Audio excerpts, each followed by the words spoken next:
1995 में कुछ करीबी दोस्तों और रिटायर्ड जनरलों के कहने पर इमरान खान सियासत में आने पर आमादा हो गए।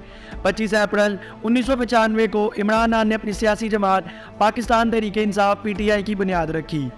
2002 में जनरल परवेज़ मुशर्रफ के मातहत होने वाले इलेक्शनों में इमरान खान ने NA 171 मियांवाली से अपनी किस्मत आजमाई और इमरान खान इस पर कामयाब हो गए।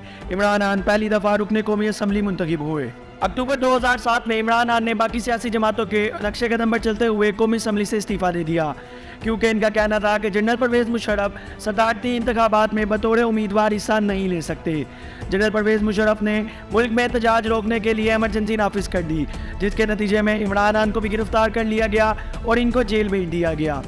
रिहाई के बाद 2008 में इमरान खान ने होने वाले इंतखाबात में ये कहकर बाइकआउट कर दिया कि जनरल परवेज़ मुशर्रफ के होने वाले मातहत इलेक्शन में पार्लियामेंट की कोई हैसियत नहीं। 2011 में इमरान खान ने अपने कुछ साथियों के साथ अवामी बेदारी की मुहिम शुरू की, जिसमें इमरान खान ने तब्दीली का नारा लगाया। इमरान खान ने लोगों को हुकूमती नाअहली, करप्शन और गुलामी से निकलने के लिए बेदार किया। बाद अज़रा 30 अक्टूबर सन 2011 में इमरान खान ने मीनार पाकिस्तान के मुकाम पर एक तरीकी जलसा किया, जिसके बाद तहरीक-ए-इंसाफ लोगों में मकबूल हो गई और ये एक सियासी दायरे में शामिल हो गई। 2013 के इंतखाबात में पाकिस्तान तहरीक-ए-इंसाफ एक मकबूल तरीन पार्टी थी। बाद अज़रा इंतखाबात के नतीजे में पाकिस्तान तहरीक-ए-इंसाफ अक्सरियत तो हासिल न कर सकी, मगर 28 कौमी असम्बली की जनरल और कुल मिलाकर 35 सीटें हासिल कर लीं।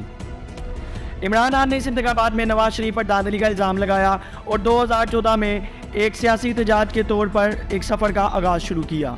2014 में इमरान खान ने अपने एहतजाजी मुजाहिरे का आगाज़ इस्लामाबाद टी चौक पर किया। इस धरने में अल्लामा डॉक्टर ताहिरुल कादरी की जमात पाकिस्तान अवामी तहरीक ने भी शिरकत की। अवाम का जमा गफीर इमरान खान के साथ था।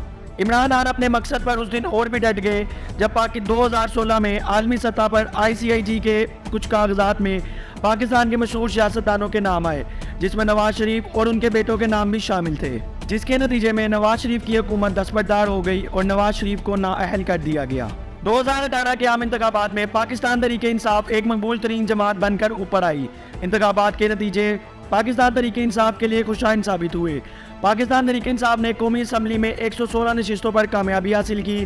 बाकी सियासी जमातों ने इसको धांधली ज़दा इलेक्शन करार दिया, क्योंकि इमरान खान उन 5 नशिस्तों पर कामयाब हो चुके थे जहां से वो इलेक्शन लड़ रहे थे। आज़ाद उम्मीदवारों को अपने साथ शामिल करने के बाद और इमरान खान की मखसूस सीटों पर अवाम के लीडरान को मकबूल करने के बाद इमरान खान का नंबर 152 तक पहुँच गया। फिर अवाम ने वो वक्त भी देखा जब 18 अगस्त 2018 को इमरान खान पाकिस्तान के 22वें वज़ीर आज़म मुंतखब हुए।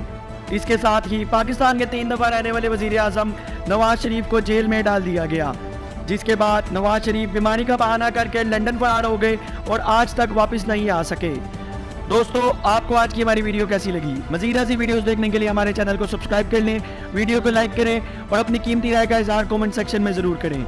मज़ीद इस तरह की वीडियोस देखने के लिए बेल आइकन को भी प्रेस कर लें। अपना बहुत ज़्यादा ख्याल रखें। अल्लाह निगहबान।